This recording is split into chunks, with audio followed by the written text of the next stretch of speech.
Hey, Ben here, And TV's Mr. Neil. and we're just doing a very quick video to do a quick walkthrough on the copyright and fair use and what it is and what it isn't. First and foremost, Neil and I, neither of us are lawyers or went to law school or could really give you definite advice. All we can really say for sure is this is our interpretation of the law, and if you have any real questions, ask an intellectual rights lawyer because that's the best thing you can do just to be 100% sure and in the clear. Right. So, first and foremost, fair use. Fair use and copyright. Copyright basically is the idea that anything you make creatively belongs to you. In the past, you had to actually make copyright notices on anything that you created. But the law changed in the late 70s. Basically, anything you created, as long as you can prove a date of creation, is copywritten and protected. So, first and foremost, I am a content creator. Neil is a content creator. And anyone who's creative will want to eventually be a content creator. Am I right? Yeah. So, really, I'm examining fair use and copyright from the advantage point of a content creator and a content consumer because we're all content consumers anyways. We all read books, watch movies, listen to music, play video games, so we all consume content. hmm And with the internet, YouTube especially, there has been a huge influx of people who have been doing video reviews of various medias and giving their opinions. The problem is a vast majority of them are violating fair use. First and foremost is that guy with the glasses.com. Oh, yeah. This is a site who has built its entire business on breaking fair use and claiming it is fair use. And what they do is they do a walkthrough of the movie. They go through all the major plot points of a movie. They show everything that a movie has to show you, all the funny bits, all the all the character moments. And then at the end of the video, they give their opinion. And in their mind, that's a review.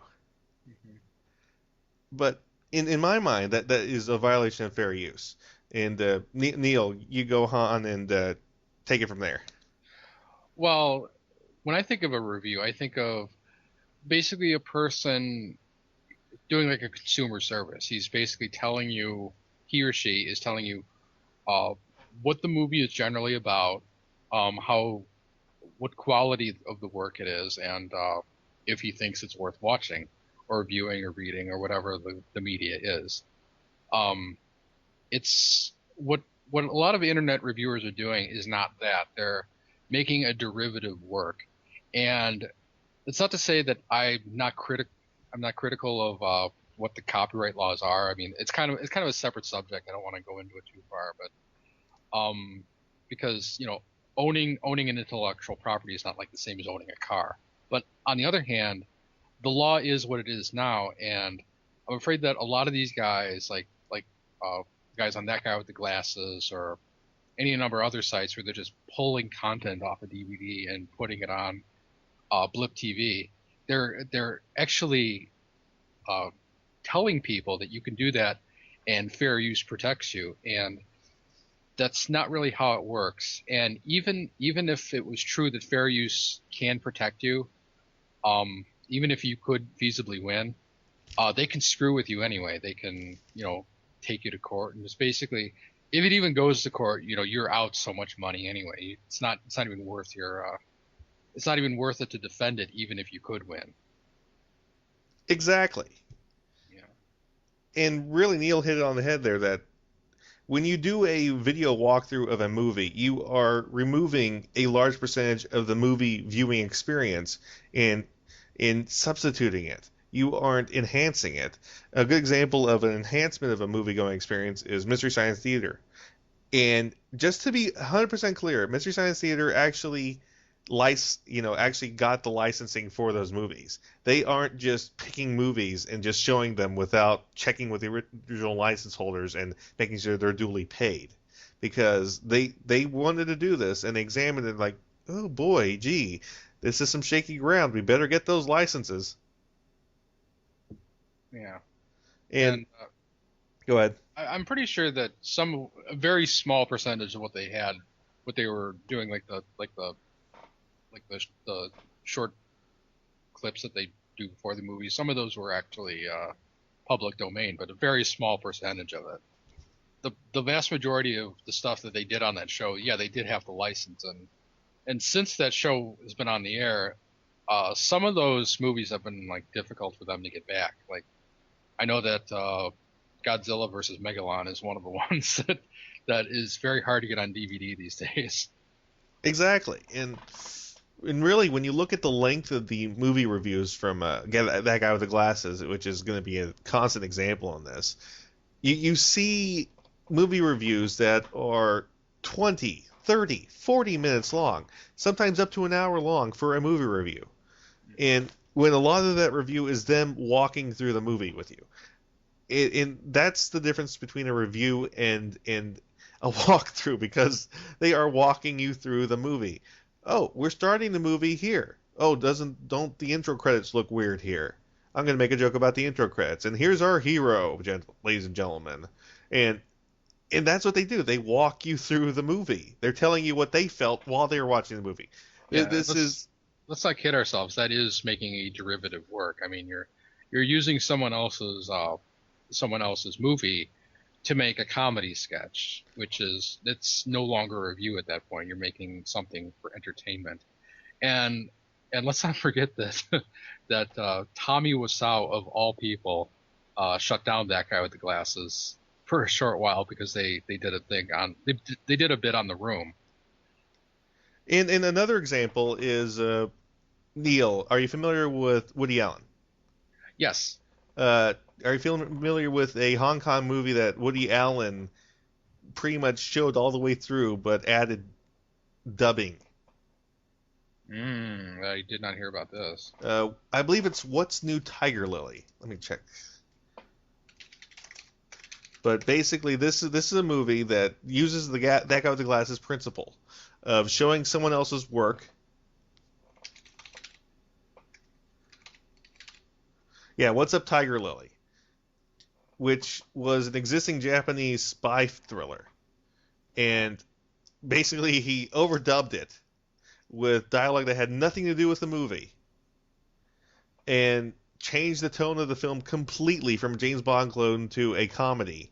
And it it is an example of a derivative work. It is an example of a derivative work that is in lieu of what that guy with the glasses does. Yeah. They show someone else's work and they overdub it. So did he get the rights to do that? Yes. Okay, because I was kind of under the assumption for a minute there that that he had just confiscated the movie. He showed this in theaters. Yeah. Well, a more modern example of that. What was that movie? Kung Pao. Kung Pao Enter the Fist. Yeah, that one was when they took a Japanese kung fu movie and just digitally inserted this comedian into it. Very, very bizarre movie.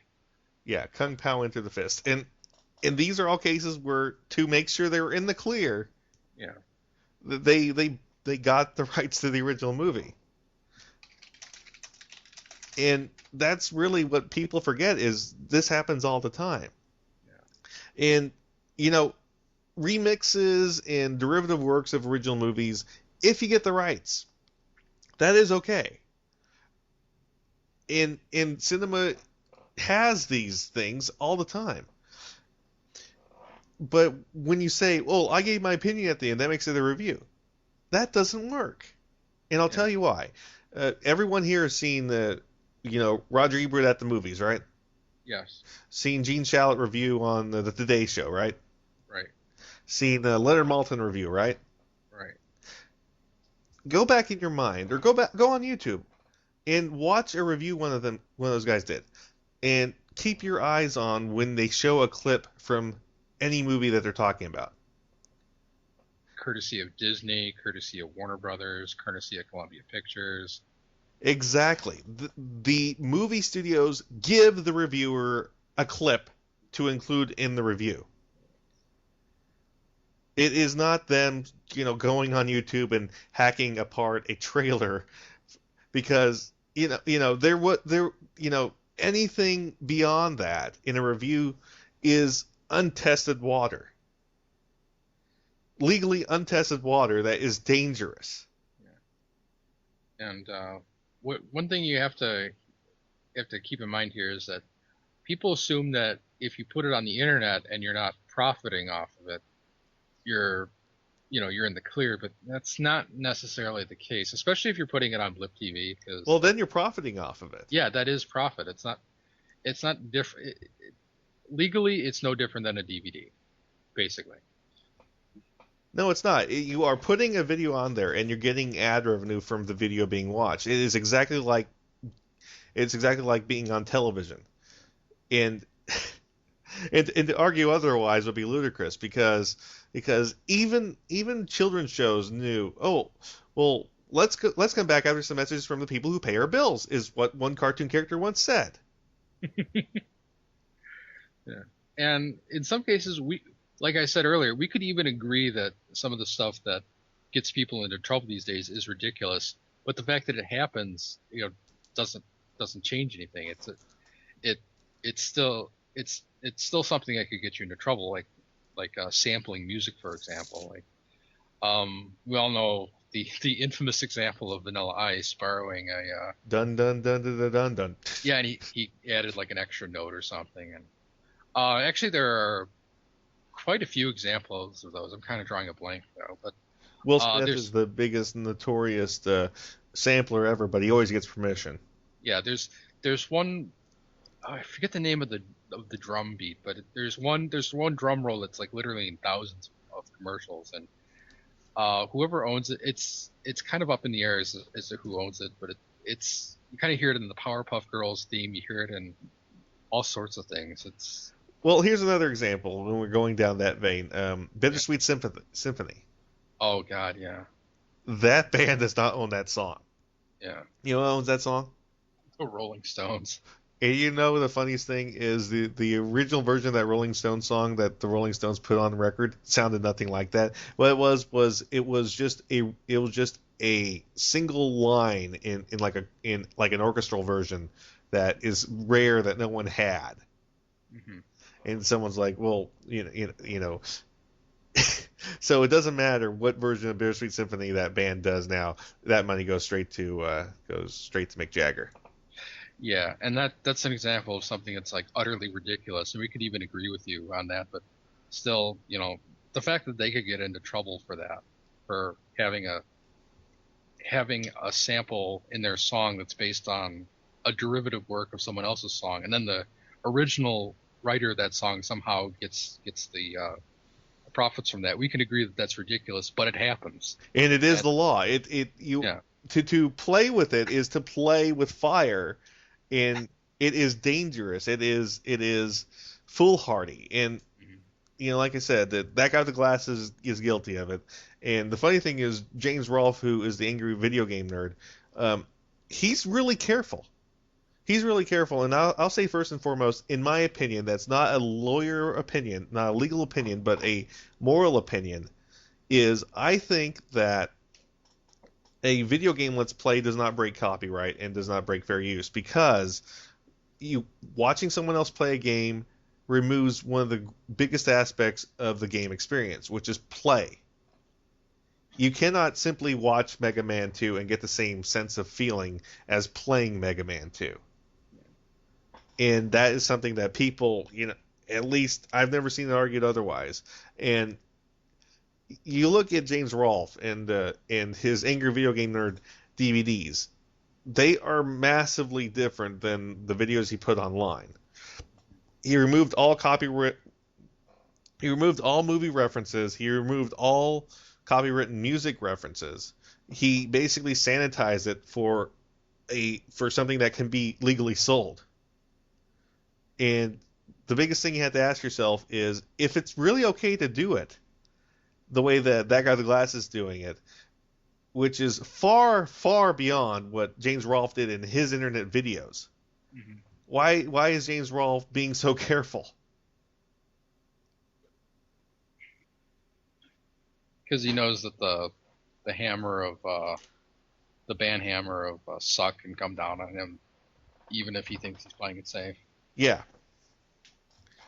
exactly. And there are other examples of, I was a fan of SF Debris, and I still think he does bring a lot of legitimate points. If he liked it in essay-like format, he would be safe. But what he does is he does an hour-long video of an hour-long episode of Star Trek, walking you through the episode. If he released something that was like a riff track, I'd be okay with it. Because a riff track is simply an audio track, and you can't listen to an audio track and get the emphasis of anything that you're riffing. You have to actually get the original episode or the original movie to get the emphasis. So riff tracks are safe. But he shows the video from a full episode of Star Trek. He walks you through it, and then he gives a final dissertation. This is dangerous. Yeah. And this is far beyond what should be protected by fair use, I think. Yeah, and then you also have guys like the Film Pigs who've been on Animation Aficionados. When they do movies reviews, they just hook up a camera in their car and just do the review from their car, like literally outside the theater after they've seen it. And those type of reviews are pretty safe. I mean, there's no derivative work there at all. They're just basically explaining the movie. And even spoilers in that are safe because you can say in front of a theater in 1980, Darth Vader is Luke Skywalker's father, but other than being a massive jerk and spoiling something, you aren't spoiling the experience of Empire Strikes Back. If you really want a good wake up call, you should sometime read the copyright notices that are on like NFL football games. Yes. Well, was it like technically you're not even allowed to describe the game to another person? Exactly. It also says you're not allowed to tape record it. So if you are going to be late to watch the game, going to be working late that night, you can't tape record it or show it the next day. Let's say you're going to have a couple of friends that also missed the game over for a couple beers. You can't do that either. And I agree with Neil. This is draconian. Yeah. But this is what it is right now. And lots of it is draconian, lots of it is wrong. And I agree where Neil's saying it's wrong. But at the same time, when you show a large percentage of a video, of an episode of television or of a movie, and you walk through it, I think you're beyond the line of even what Neil would argue. Yeah.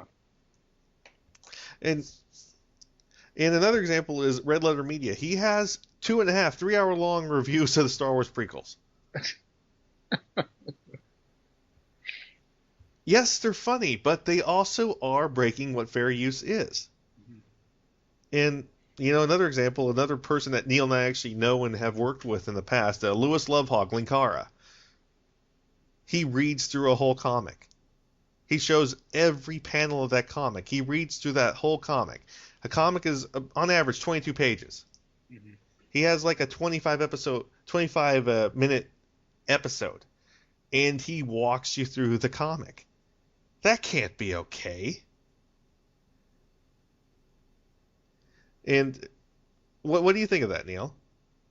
No, there are shows on TV. I don't mean to like steer away from Linkara like really fast, but yeah, that what he's doing is like that's just not legal.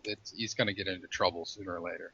But I did want to talk about like some shows on TV, like Tosh.0 and The Soup, where they're clearly taking clips from TV and the internet, and you can tell because they're just DVRing the stuff and like blurring out the watermarks, and they're showing very, very small portions of the shows, and just enough to make a funny quip about it. And that's kind of a gray area, but that seems pretty safe. They're using a very, very small amount of footage, much smaller than what that guy with the glasses is doing, or even James Rolfe, what he does. I mean, it's like literally like a couple seconds and the clip is over. And trying to think of other examples on TV. Um, yeah, like Web Soup, which is basically the same thing as the soup, but just uses like YouTube clips. Uh, those can also get flagged for DMCA, but they do it in such a way that it's kind of hazy, but it's safe. But still you should be careful. And this leads me to the next point. It's another myth.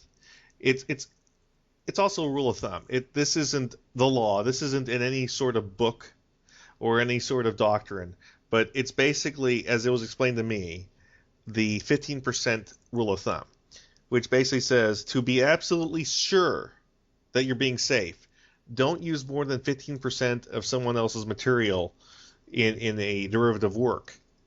And like I said, this is not a doctrine. This is not a legal doctrine. It is a rule of thumb, basically to give you an idea of what is safe. Scans Daily has their own self-imposed rule called the 1/4 rule, saying you can't show more than 1/4 the scans of a comic book. This is a rule of thumb. This doesn't mean the percentage is 15% or 20% or 25%. This means keep this in mind.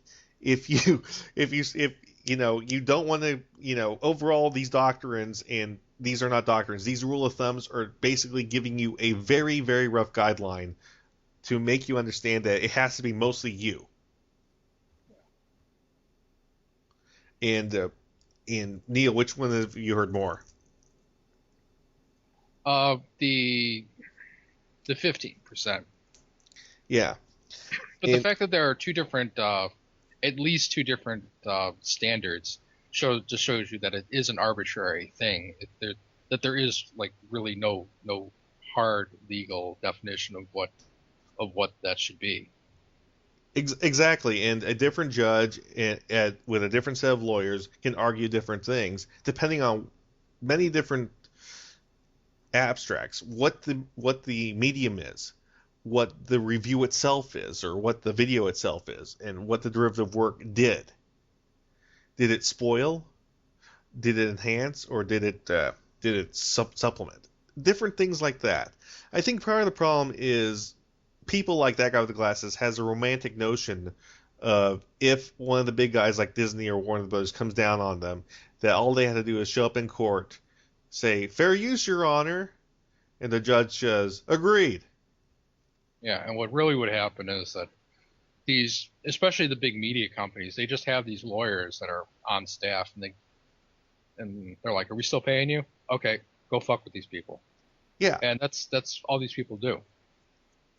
exactly. They would have these people tied up in cease and desist. Yeah, Basically, they will shut down their hosting, their services. They will until after a judgment is made. Basically, they will not be able to create new content until after a judgment is made to decide whether or not it's okay for them to create content. So they will be out of business for as many months as until things are decided. And once again, I'm not a lawyer. Neil's not a lawyer, but there are processes in these kind of things. There's the discovery process where where lawyers on both sides have to go and find past rulings and other documentations and basically just just catalog them with the court, make sure the other side knows about them. This can take months. and all this costs money, and it's coming out of your pocket. Exactly, and it'll be a good 6 months to a year before from filing to before you're in court. And basically, if Warner Brothers or Disney ever felt like it, all they had to do is just shut them down for a year, and within a year they'll be out of money. So it is just a question of what can you do? How much would you be willing to fight? And overall, I just see a big problem with that. Yeah. And even if you win, you still lose because you're going to be broke by the time the case is over. And there are many different types of lawyers. There are copyright lawyers. There are intellectual right lawyers. There are patent lawyers. There are trademark lawyers. There are trademark lawyers who just research. There are trademark lawyers that just litigate. Just because you're a lawyer doesn't make you a litigator. And most judges, when you question a lawyer that's representing, the judge will say, "You are a litigator, right?" The saddest thing is the one movie that is the closest to what a real court scene is like is sadly and hilariously, you know where I'm going, Neil? It better not be My Cousin Vinny. It actually is. Oh my god.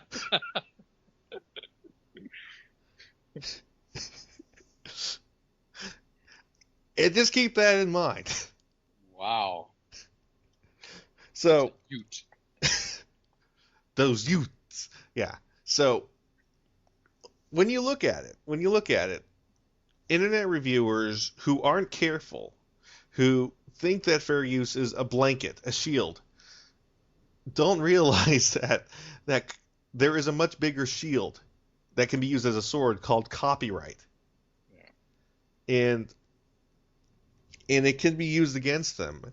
And the content consumer in me wonders that that's okay, but the content creator in me is glad that it exists. I should say. And I think that wraps this up. How do you feel? Any last thoughts, Neil? Just that Fred Gwynn was a funny man. All right. Well, we'll just leave it at that.